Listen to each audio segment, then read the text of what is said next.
안녕하십니까. 아파트형 공장 투자연구소의 도정국 대표입니다. 안녕하세요. 오닉스 지식사업장 신축한 성공하는 남자 정수호입니다. 저는 도전하는 남자입니다. 성공하는 남자. 도전하고 성공하고. 예. 그래서 저는 우스갯소리로 네. S정입니다. S정. 미국에 갔을 때 그래서 S가 뭐야? 석세스야. 이러기도 하고 일본도 하는 겁니다. 세이코가 성공이라는 뜻입니다. 아, 세이코 성공이라는 단어입니다. 예. 야, 역시 여러 가지 언어를 랭귀지를. 야, 역시 랭귀지 코스 한 3개? 일본어, 영어. 잘 배우려고 합니다. 4개국을 지금. 예. 아닙니다. 근데 외국어를 배우고 싶고 외국에 투자하고 싶습니다. 아, 외국에 투자하고. 지금 도 대표님 전번에 한번 그 싱가포르 갔다 오고 미국도 갔다 오면서 아파트형 공장 지식사업센터 한번 얘기하지 않습니까? 네, 한번 해야죠. 저도 지금 열심히 이제 보고 있고 결정적인 거 한번 할 겁니다. 왜냐면 경험이니까요. 경험 자산을 쌓고 싶습니다. 자, 오늘 그 주제가 살아남는 부동산. 죽느냐 사느냐. 그렇습니다. 누가 마지막에 살아남을 것이냐. 여기에 대해서 얘기를 할 겁니다. 뭐 땅 투자도 해봤고, 땅 투자 해보셨죠? 그리고 이제 빌딩도 지어보셨고, 그리고 뭐 아파트 공장도 해보시고, 네, 맞습니다. 아파트도 지금 저기 잠시에도 사보시고, 많은 거 경험하셨는데 어느 게 살아남습니까? 저는 지금까지 구로에서 20년 이상 있었고 아파트형 공장이 가장 오래 살아남았고 이번에 또 신축한 것이 오닉스 지식사업센터인데요. 지식사업센터가 아무래도 장기적으로 우리 박정희 대통령이 만든 구로 공단처럼 영원히 대한민국의 메카가 되지 않을까. 살아남는다. 살아남는 부동산에 한 표를 던진다면 지식사업센터 아파트형 공장입니다. 아파트 공장. 도 대표님은 어디다가 한 표? 저도 뭐 지금 지식사업센터 아파트 공장이라고 이게 말씀드릴 수 있는 겁니다. 왜 말씀드리냐? 이게 경험이니까요. 그렇습니다. 제가 항상 뭐 이렇게 간증이라 그러거든요. 갈면 뭐 간증은 삶에서 묻어나는 거지 않습니까? 그렇죠. 제가 뭐 똑똑해가지고 뭐 책을 적고 이렇게 하는 게 아닙니다. 삶의 간증입니다. 우리 도 대표님은 똑똑하고 간증도 하시고 살아있는 그 실행하는 사람 아닙니까? 걸어다니는. 그렇죠. 저는 이제 경험을 알려드리고 싶은 거지. 그래서 저는 이렇게 항상 물질 자산보다도 경험 자산이 더 중요하다고 생각하는 사람 중에 한 명입니다. 그래서 저는 도 대표님이 뭐 세계 여행을 다니는 거 보면서 잘하고 있다. 그리고 뭐 아끼는 후배지 않습니까? 그래서 저도 세계 일주를 여러 번 해보고 그 다음에 세상을 많이 다녀보니까 역시 경험만큼 좋은 교과서는 없더라.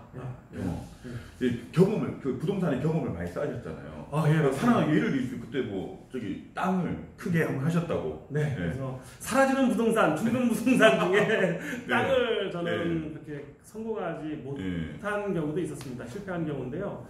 특히 또 아파트도 그렇게 뭐 크게 성공하지 못했던 것 같고 특히 제가 아파트 저기 사라지는 부동산 중에 골프 회원권이 조금 가슴이 아픈 적이 있습니다. 골프 회원권? 지금 골프장 위에 있는데 골프 회원권 사셨습니까?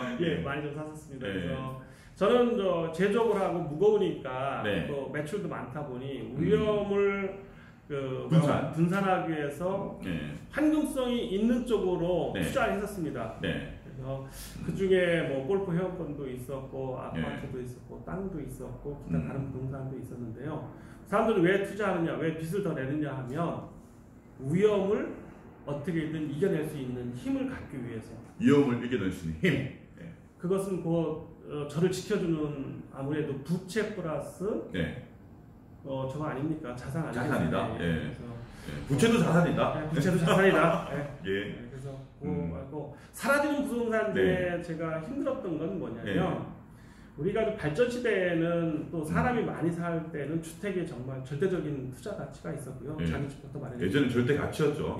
지금처럼 보유세가 높아지면 똑똑한 한 채가 훨씬 낫다고 하지 않습니까? 근데 똑똑한 한 채도 16억 넘어가고 이렇게 하니까 보유세가 막 1,600만 원씩 나옵니다. 그러면 이제 뭐 월세 160에 사는 거랑 마찬가지죠. 맞습니다.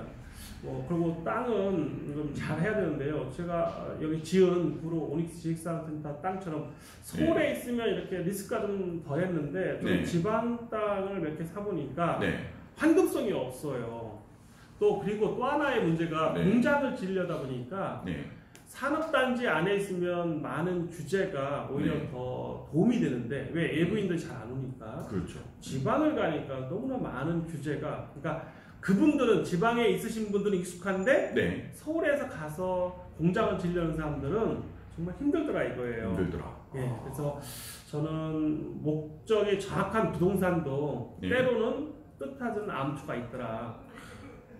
그래서 저는 사라지는 부동산은 암초 있는 부동산, 모르는 부동산이 죽는 부동산이다. 내가 아는 부동산에 투자해라. 이것이 살아남을 수 있는 부동산이다. 저는 그래서 오닉스 지식산업센터처럼 아파트형 공장에 투자를 좀 많이 한 편이고요. 이게 나라가 망하지 않는 이상 산업단지는 살아있다. 그래서 살아있는 부동산에 한 표를 던진다면 여기 지식산업센터입니다. 사실 저도 이제 얼마 전에 올 1월 달에 그 이스라엘 텔아비브를 갔다 왔습니다. 텔아비브도 이제 그 지식산업센터, 그 지식 그 산업을 하고 있죠. IT 기업들이 굉장히 많이 있습니다. 거기서 보니까 부동산 가격이 이제 많이 올라와 있어요.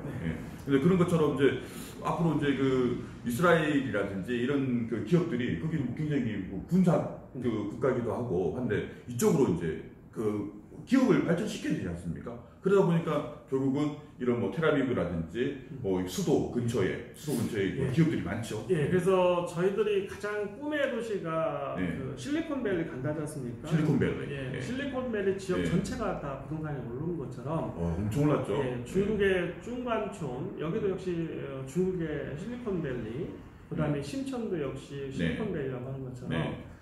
인도도 역시 똑같은 전 세계적으로 뭐 테헤란도 그렇습니다. 이란에 젊은이들이 많이 모이고 꿈을 찾아서 사업을 하는 곳이 곧 부동산 투자할 곳이다. 꿈을 찾아서. 그래서 우리 구로나 우리 뭐 구로 가산 여기 지벨이라고 하지 않습니까? 많은 기업들이 왔고 또 여기 문정, 뭐 성수, 양평처럼 여기 아파트형 공장 쪽에 많은 사람들이 모여요. 또 기업도 많아지고. 그렇죠. 이쪽 주위는 어쨌거나 사람이 모이는 곳에 살아남는 부동산이 있다. 그런데 우리 여행 많이 해보시면 알겠지만 전 세계적으로 시골 가면 사람 없지 않습니까? 미국에도 사람이 없어요. 저는 미국이 굉장히 그 선진국이라고 저는 보지 않습니다. 거의 거점 도시 외에는요 다 시골 할아버지밖에 없습니다. 근데 얼마 10년 뒤에는 없어요. 안 계실 것 같아요. 이것도 역시 전 세계적으로 똑같은 집중화 현상인데요. 일본 가도 우리 지금 저는 골프를 좋아해서 골프 많이 가보면 캐디가 할머니 할아버지일 정도로 제가 들어드려야 되겠네요.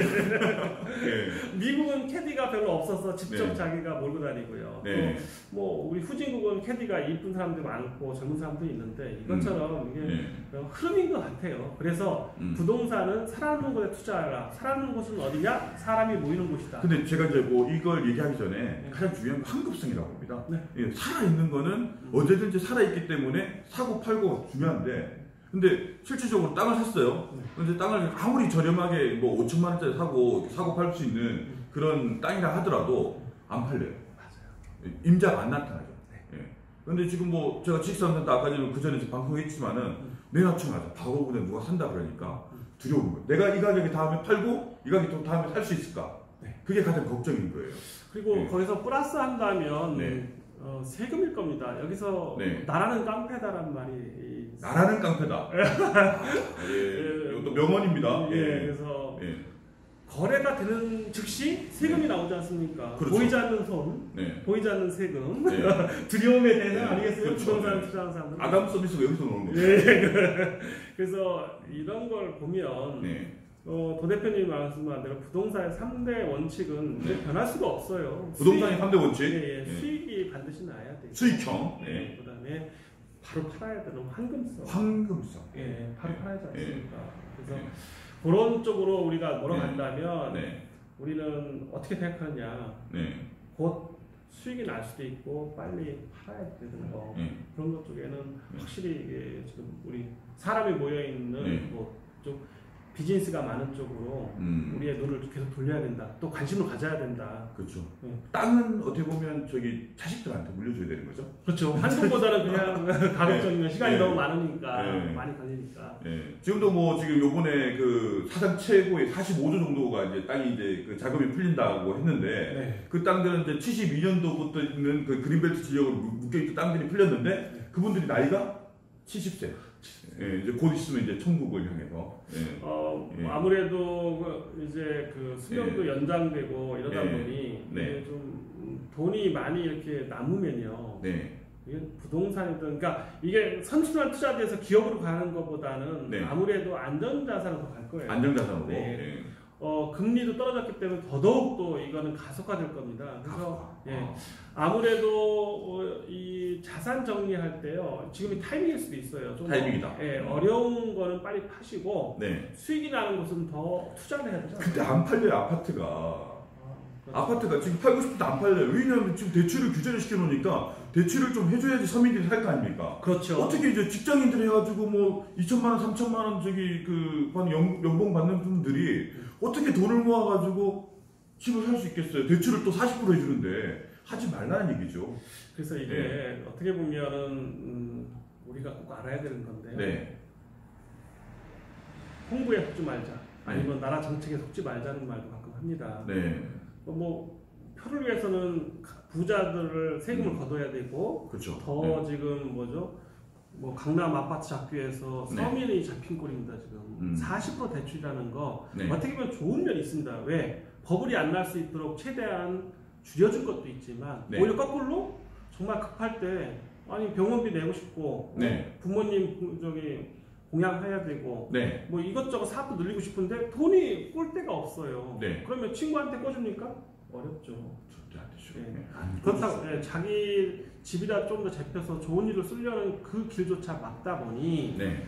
이게 조금 애곡되는 현상이 분명히 있습니다. 그래서 우리는 꼭 그 투자자는 네. 하고 싶은 말이 하나 있습니다. 뭡니까? 역행해라. 역행. 남과 똑같이 하지 마라. 똑같이 하죠. 한 번 더 생각해라. 네. 대신에 네. 정말 한번 실행할 때는 직행하듯이 네. 생각은 길게 하되 네. 판단은 과감하게 해서 네. 실천하라. 네.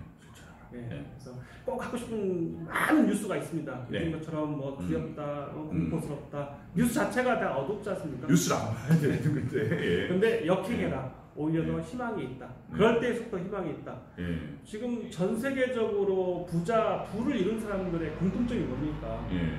가장 큰 공통점의 하나는 네. 불황에서 돈을 벌었어요. 불황에서 돈을 벌었다. 네. 예. IMF 이후에 돈 많이 버셨죠? 예. 저는 제조하면서 오히려 환율이 올라서 돈을 벌었거든요. 환율이 올라서 돈을 벌었다. 수출을 하다 보니까. 네. 그때는 불황이었다고 했습니다. 그때는 불황이었다. 네. 그래서 저희 나라도 부가 지금 바뀐 현상 중에 하나가 IMF 때 네. 우리 돈 번 분 많다고 합니다. 네. 물론 잃은 분도 많아요. 그렇죠. 그 불황 엄청 잃었죠. 네. 네. 금융위기 2008년도 불황이라고 했습니다. 아. 네, 엄청난 치까지 오있잖아요. 그런데 네. 그 이후에 부동산값이 많이 올랐습니다. 그렇죠. 네. 그런 것처럼 네. 저는 일례로 모 회장님 시대로 말하자면 호반건설도 보시면 전라도의 대표 기업이잖아요. 또 저희 아들이 여기 병역특례 근무한 적이 있는데 회장님이 하신 말씀이 있어요. 가장 어려울 때 자기는 땅을 샀다고 합니다. 가장 어려울 때 땅을 샀다. 네.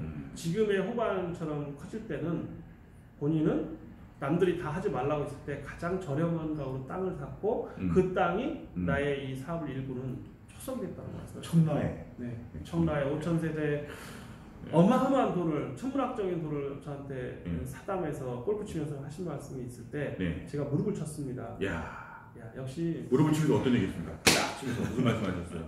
불황이 기회다. 위기는 기회다. 위기는 위험 플러스 기회다. 네. 그래서 위기. 남들이 다 위기라고 했을 때 역행해서 생각한 겁니다. 역행. 거꾸로. 네. 사실 뭐 저도 그랬거든요. 저 5년 전에 이제 아파트 공연 투자할 때 그때 뭐 제2의 IMF가 온다. 그러면서 다들 이제 그때 팔 때 했어요. 법인들이 던질 때 저는 샀습니다. 근데 저는 이렇게 생각했어요. 이자 낼 수 있는 능력만 되면 사라. 그래서 저는 오닉스 73때 질 때도 사람들이 다 하지 말라고 했어요. 타임이 아니라고. 그런데 그때 안 했으면 지금 물가 30% 이상 올랐습니다. 인건비 올랐어요. 그렇죠. 그래서 남과 생각할 때 반대로 했기 때문에 됐다. 저도 얘기하고 싶습니다. 제가 아파트 공장 책을 적었습니다. 그때 적는다 했을 때 어떻게 작년 다들 하지 말라 그랬어요. 그리고 지금 책을 적었지 않습니까? 지금 5천주 지수센터 광고지 않습니까? 역시 남이 안 할 때 됩니다. 최초가 되셔야 돼요. 최초. 오늘 어떻게 주제 어땠습니까? 정말 좋았습니다. 정말 다음번에도 감사합니다. 이런 거 한번 실질적으로 한번 더 해보겠습니다. 안녕히 계십시오. 네, 안녕히 계세요.